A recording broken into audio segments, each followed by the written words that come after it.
Bullying adalah salah satu tindakan atau perilaku agresif yang secara sengaja dilakukan oleh seseorang atau kelompok dan berulang. Menurut LSM, Plan Internasional dan International Center for Research on Women pada tahun 2015 menunjukkan hasil terkait bullying di sekolah tingkat Asia menunjukkan sampai 70% kasus bullying. Kasus bullying juga bukan hanya terjadi di masyarakat, tetapi juga banyak terjadi di dunia pendidikan. Tidak seharusnya bullying terjadi di dalam dunia pendidikan, dan juga Komnas Perlindungan Anak harus memperhatikan tindakan bullying yang terjadi di dunia pendidikan. Indonesia sendiri merupakan salah satu negara yang kasus bullying terbanyak hingga mencapai 369 pelopor kasus terkait dengan masalah bullying yang terjadi di sekolah. Pendidikan kesehatan melalui audiovisual sangat berpengaruh dalam pemahaman tentang perilaku bullying. Hal ini sesuai dengan pendapat Noto Atmojo pada tahun 2010 yang menyatakan bahwa pendidikan merupakan suatu dasar penting dalam kehidupan manusia. Karena semakin tinggi pendidikan, maka semakin mudah juga untuk menerima hal baru dan lebih mudah untuk menyesuaikan dengan hal baru tersebut. Hal ini tidak hanya memahami tentang bullying saja, tetapi diperlukan juga norma subjektif, yaitu suatu keyakinan seseorang terhadap apa yang individu atau kelompok lain inginkan. Norma subjektif ini tidak terlalu berpengaruh karena motivasi internal lebih dominan dibandingkan eksternal. Sikap terhadap perilaku ini dipengaruhi oleh keyakinan bahwa perilaku tersebut akan membawa kepada hasil yang diinginkan. Tujuan dari kegiatan yang akan kami lakukan adalah memberikan edukasi tentang bullying, memberikan solusi atau cara untuk mencegah serta menghentikan perilaku bullying, dan menyadarkan kepada masyarakat tentang bahaya yang ditimbulkan dari bullying. Konflik. Kasus bullying yang dilakukan senior ketika ospek dalam berita okezone.com yang memberitakan bahwa peserta ospek dipaksa memakan makanan encer. Kasus ini terjadi pada pertengahan Januari 2019. Para senior memperlakukan mereka seperti binatang dan para peserta secara terpaksa memakan makanan encer yang ada di dalam ember tersebut. Dapat dilihat juga ada beberapa orang yang sampai muntah setelah memakan makanan tersebut. Konflik berupa kasus bullying ini terjadi di Aceh saat ospek paskibraka yang dipublikasikan ke dalam bentuk video dan pertama kali diunggah pada akun Facebook Teuku Muhammad Rifai. Pada 12 Januari 2019 juga diunggah melalui akun Instagram Lambe Turah dan Nyonya Gosip. Impact yang ditimbulkan dari konflik tersebut menyebabkan trauma yang mendalam bagi korban sehingga hilangnya rasa kepercayaan diri untuk tetap berada di dalam paskibraka. Korban merasa lebih tertekan hingga depresi karena seniornya memperlakukan mereka secara tidak manusiawi. Apa yang dilakukan seniornya sudah keterlaluan sehingga bisa dijerat hukuman yang berat sesuai dengan apa yang sudah dilakukannya. Menganalisa faktor-faktor atau sebab konflik.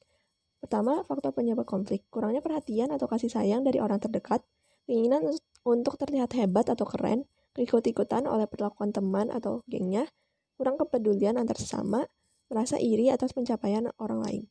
Akar penyebab yang menimbulkan kasus bullying ini adalah kurangnya pengawasan dari orang tua, sehingga membuat mereka dengan mudahnya jatuh untuk melakukan hal yang buruk. Karena perkembangan karakter dan sifat seorang remaja sangat dipengaruhi oleh perlakuan orang tuanya. Orang tua seharusnya mengajarkan untuk dapat membedakan hal yang baik dan buruk sehingga mereka lebih berhati-hati dalam bersikap dan bertindak.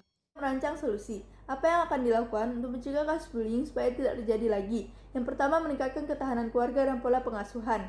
Bisa dilakukan dengan menanamkan nilai-nilai keagamaan dan mengajarkan cinta kasih antar sesama, memberikan lingkungan yang penuh kasih sayang sejak dini, dengan memperlihatkan cara berinteraksi antar anggota keluarga. Yang kedua, membangun rasa empati yang tinggi, meningkatkan kepedulian lebih lagi dengan masalah yang terjadi di sekitar kita, sehingga kita tahu bagaimana mengatasi kasus bullying supaya tidak berkepanjangan. Yang ketiga, melakukan pemberdayaan pada remaja.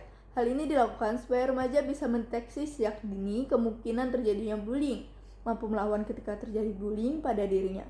Yang keempat, melakukan edukasi untuk membuka pemikiran mereka lebih luas. Dilakukan dengan cara menyediakan bantuan kepada remaja yang menjadi korban bullying, diskusi, dan ceramah mengenai perilaku bullying di sekolah.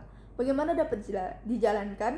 Dapat dijalankan secara bersama-sama melalui kerjasama oleh seluruh pihak supaya tidak melakukan ataupun menghindari kasus bullying sampai ke depannya nanti. Maka dari itu perlu meningkatkan solidaritas dan kerukunan antar sesama. Siapa yang bertanggung jawab? Seluruh pihak bertanggung jawab atas kasus bullying ini. Sehingga kita tidak hanya diam saja ketika melihat kasus bullying, tapi kita dapat membantu menuntaskan ataupun meraih mereka supaya tidak terjerat ke dalam kasus bullying yang berkepanjangan. Apa yang akan kami lakukan? Kami akan membuat sebuah gerakan atau kampanye yang bersih tentang edukasi kepada para remaja untuk menolak bullying. Kampanye kami akan kami lakukan pada sosial media, terutama Instagram. Gerakan kami adalah #StopBullying, akan kami sebarkan melalui post-post yang akan kita buat yang berisi tentang edukasi-edukasi tentang bahaya yang akan ditimbulkan oleh bullying. Kami akan mengajak seluruh kerabat kami, keluarga, dan teman-teman kami untuk ikut juga mempost gerakan ini. Alasan yang mendukung.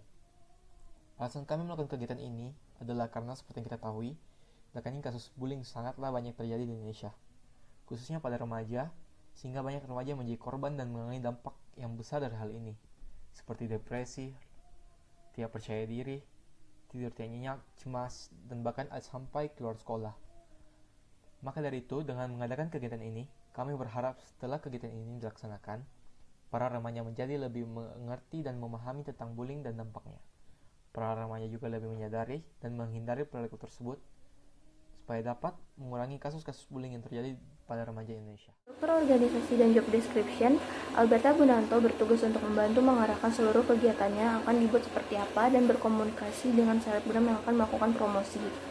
Saya sendiri, Haura Taskia, bertugas untuk mencatat setiap kegiatan yang akan dilakukan. Bernadette Godiva bertugas untuk mengumpulkan biaya dan mencatat hasil pengeluaran dari kegiatan.